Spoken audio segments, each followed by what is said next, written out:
Hi everybody, this is Alchemist2, and I'm back again with another book review.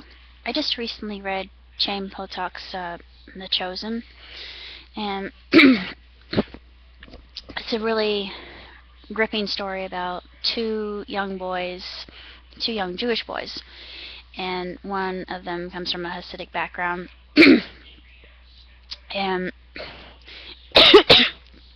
whether he likes it or not, he'll have to become a rabbi just like his father. Once his father retires, the torch is significantly passed down to him.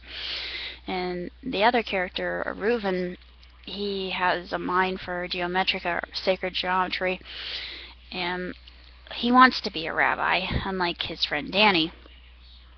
And it's this really fantastic tale. It's a beautiful story about two young boys become friends over a baseball game gone wrong. Reuven gets hit in the eye by one of Danny's strikes. And that's actually not a strike. I mean, he hits the ball really hard, and it whacks Reuven right in the eye. And unfortunately, Reuven's coach thinks that he might have gone blind, but he doesn't. And the whole story takes place in the time right around World War II, and World War II ends and FDR dies, and there's a lot of historical context here, and it talks about Poland in and of itself, and how Poland wasn't really a Jewish place until the royalty decided to allow the Jews to come in, because they realized that they had a lot of notoriety in finances, and they knew what they were doing, and they were great bookkeepers and number crunchers, and etc. And they earned high rankings with the royalty because of that, and they helped Poland become more prosperous. But unfortunately, the Cossacks never really liked the Jews. They always were having conflict and butting heads and killing them off. And that's always been the context between Russia and Poland in and of itself, because the Cossacks hate the Jews. And though having a Polish background myself, I can't say that, because I got friends who are Russian, and I like the Russian people, and not all Russians are bad, and it goes either way for whomever you talk to. You've got good and bad wherever you go. And it talks about the Jewish people in and of themselves, and how Danny's father tells Reuven, people are sitting around waiting for the next Messiah, and we have to bring Messiah to them, and he's got to come from America, because the last part of the Jewry is in America. It's really fascinating, and the end of the story is really sad, because Danny wants to become a psychologist, and he's got the mind for it. He's absolutely incredibly brilliant, and he loves Freud. And Reuven's father has actually been giving him privileges to read books that he should not be reading other than Talmud, and it's just this really sensationally good story. And if you have a chance to read it, do, even though the ending is kind of bittersweet in a way. I'm not going to say what happens in the end, but it's really just this heart-wrenching story.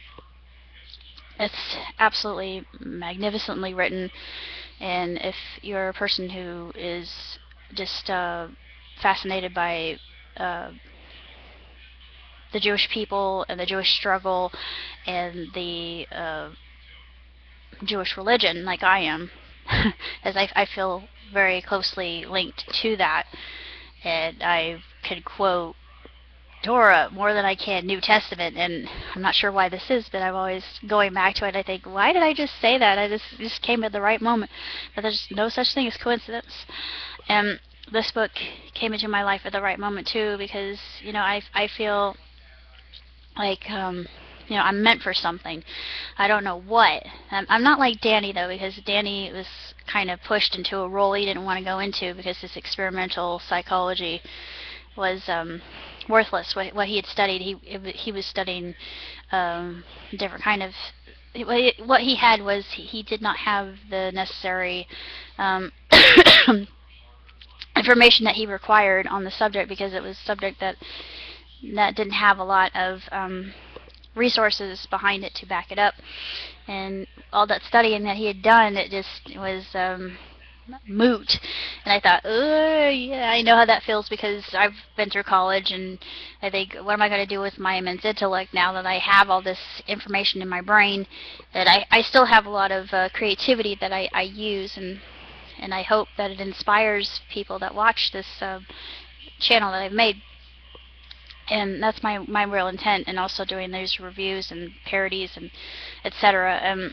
It's just something I enjoy doing, and this book I thought was very inspirational, though the ending was very sad. I won't say what happened in the end, but it's, you've got these two people that come from a similar background, but one is more stringent than the other, and they really stick close to their tenets and dogmas. And